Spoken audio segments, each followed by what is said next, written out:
Cuando nuestro Señor Jesús fue arrestado, fue llevado primero a la casa de Anás. Después, desde la casa de Anás, fue llevado a la casa del sumo sacerdote Caifás. Justo cuando fue llevado a la casa de Caifás, Pedro y otro discípulo seguían de cerca al Señor. Entonces, después de que aquel discípulo le pidiera a la criada de la puerta, la criada les abrió la puerta, y ellos entraron al patio del sumo sacerdote Caifás. Pero justo al entrar al patio, la criada le preguntó a Pedro: ¿No eres tú también uno de los discípulos de Jesús? Pedro lo negó de inmediato diciendo: No lo conozco. En ese momento, el Señor Jesús entró al patio del sumo sacerdote Caifás y fue interrogado dentro de la casa de Caifás. ¿Qué le preguntó el sumo sacerdote al Señor en ese momento?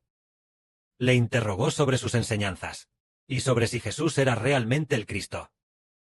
Le interrogó sobre muchas cosas, y el Señor Jesús le respondió: Yo siempre he hablado abiertamente al mundo.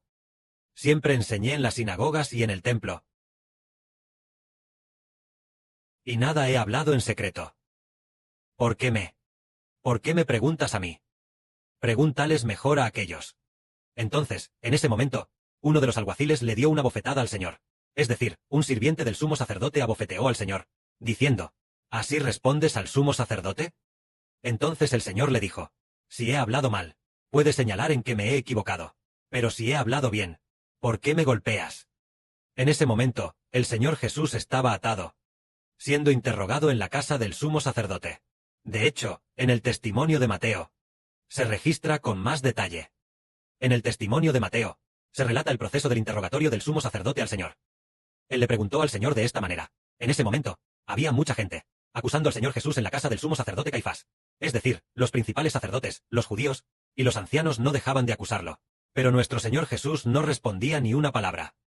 Entonces el sumo sacerdote le dijo: Ellos te acusan de cometer tantas maldades, ¿y tú no respondes nada? Pero el Señor siguió sin responder. Entonces el sumo sacerdote le preguntó: Te conjuro, por el Dios bendito, que nos digas si tú eres realmente el Cristo. Y entonces, en ese momento, el Señor respondió. A otras palabras, él no había respondido, pero respondió únicamente a esta pregunta. Él dijo: Sí, yo soy. Pero yo os digo que de ahora en adelante veréis al Hijo del Hombre sentado a la diestra del Poderoso y viniendo sobre las nubes del cielo, para juzgar a este mundo. Cuando el sumo sacerdote oyó estas palabras de que el Señor se sentaría a la diestra del Dios poderoso, y que además descendería para juzgar al mundo, el sumo sacerdote, lleno de ira, se rasgó de inmediato las vestiduras, diciendo: ¿Qué más necesidad tenemos de testigos? Sus propias palabras ya han testificado que él debe ser.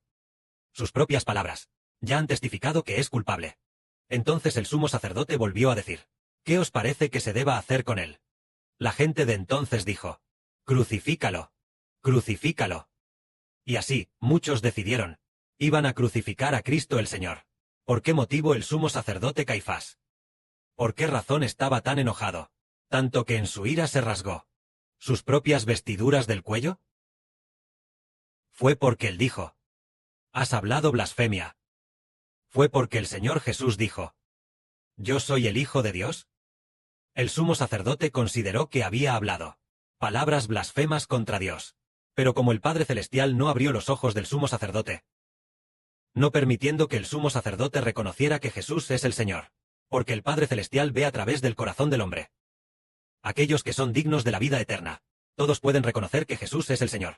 Los que no son dignos, cuando Jesús dijo: Yo soy el Señor, y el Hijo de Dios, el sumo sacerdote se enfureció y decidió que al Señor Jesús, al Señor lo crucificaran.